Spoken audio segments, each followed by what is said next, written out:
वर्तमान में रहें। हमारे पास केवल यही क्षण है जो हमारे हाथ में तारे की तरह जगमगा रहा है और बर्फ की तरह पिघल रहा है।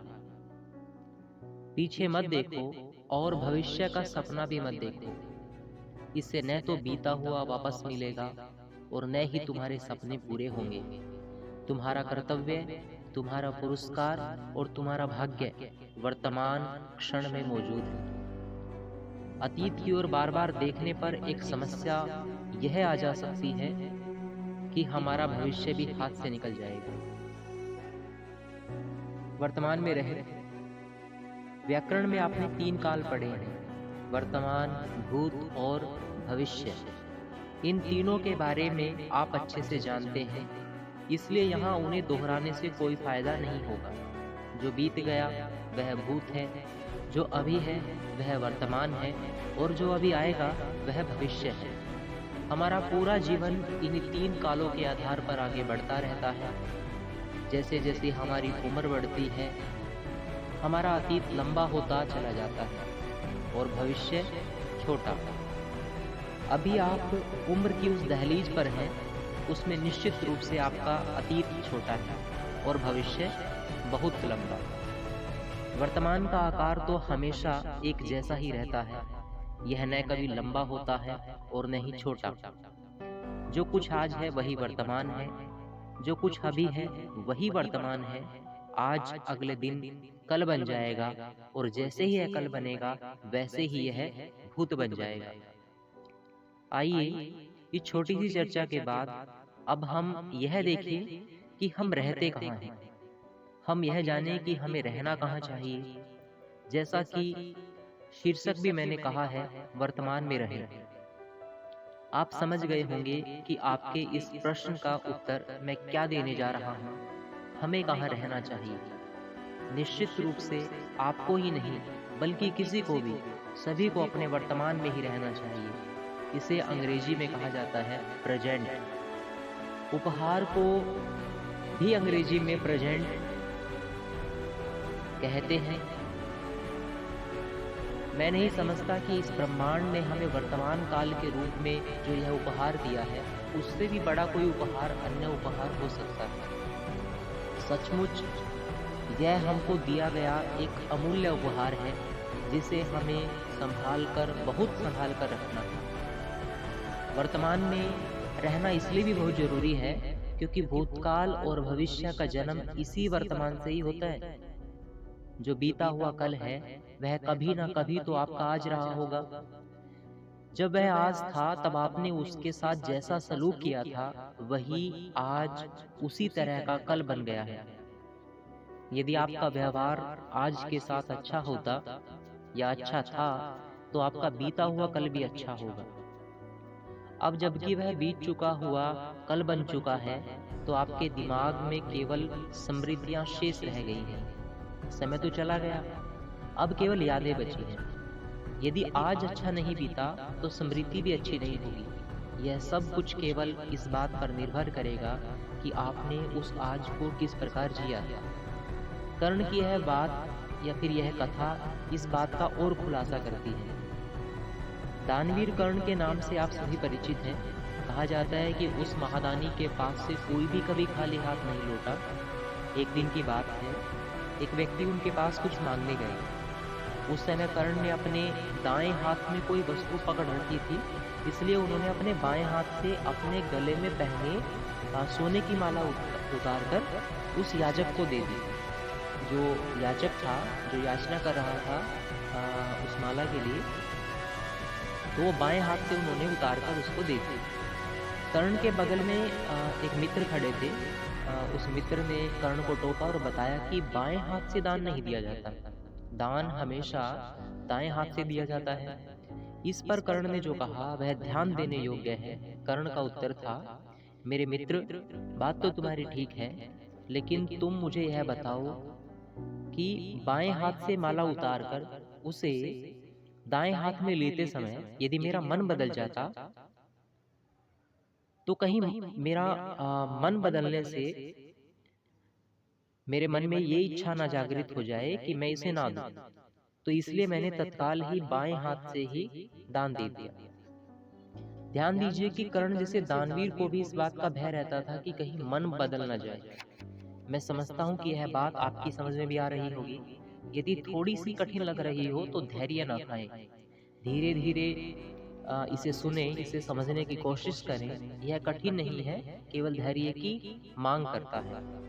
अब हम आते हैं भविष्य पर। भविष्य अभी आया नहीं है, लेकिन आएगा। अतीत तो वैसा हो गया जैसे आपने उसे बनाया, लेकिन याद रखिए कि भविष्य भी वैसा ही होगा जैसा कि आप उसे बनाएंगे। अभी आप जो सुन रहे हैं, बताइए क्यों सुन रहे हैं? आप इसलिए सुन रहे हैं ताकि डॉक्टर, इंजीनियर, प्रशासक आदि कुछ बन सके। और आप जो कुछ भी बनेंगे वह सब आज नहीं बनोगे, भविष्य में बनोगे।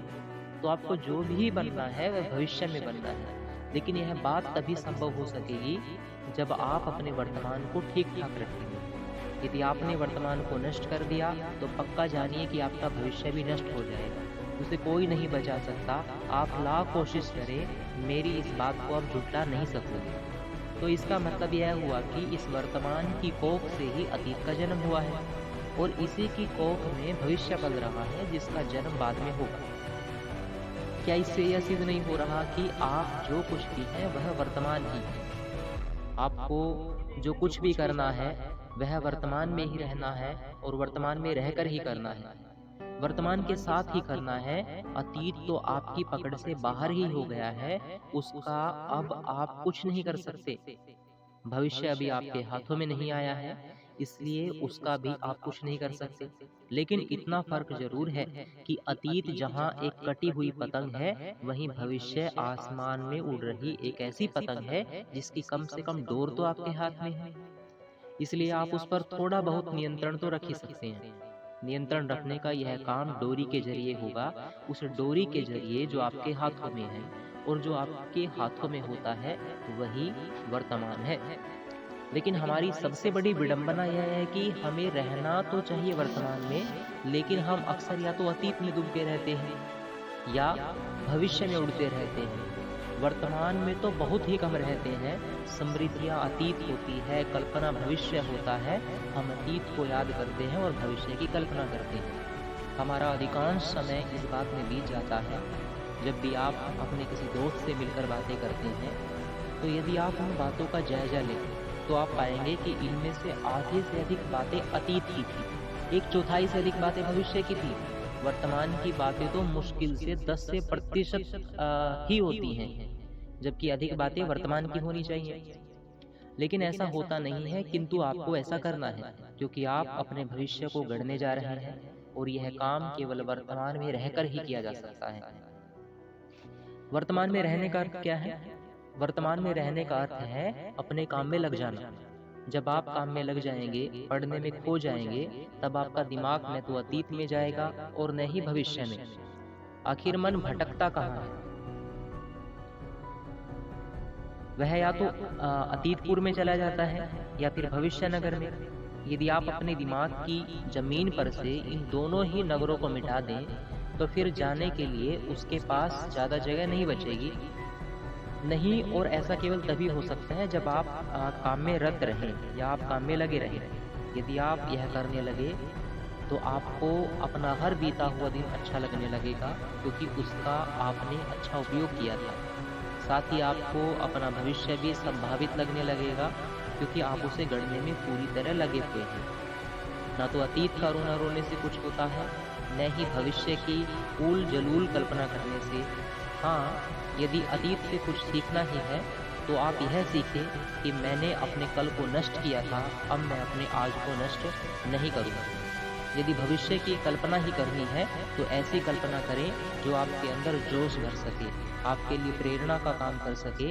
अब्दुल कलाम साहब ने उड़ती हुई चिड़िया को देखकर उड़ने की कल्पना की और प्रक्षेपास्त्र बना डाला। सतर्क रहें कि कलाम साहब यदि युवाओं से सपने देखने की बात कहते हैं तो वह ऐसा सपना होता है जिसे पूरा करने के लिए आप श्रम कर सके, मेहनत कर सके। उसे नींद में देखे जाने वाला सपना मत समझिए, वह जागते हुए और अच्छी तरह सोच समझ कर देखे जाने वाला सपना है। यह सपना अपने आप नहीं आता, बल्कि इसे आप बनाते हैं।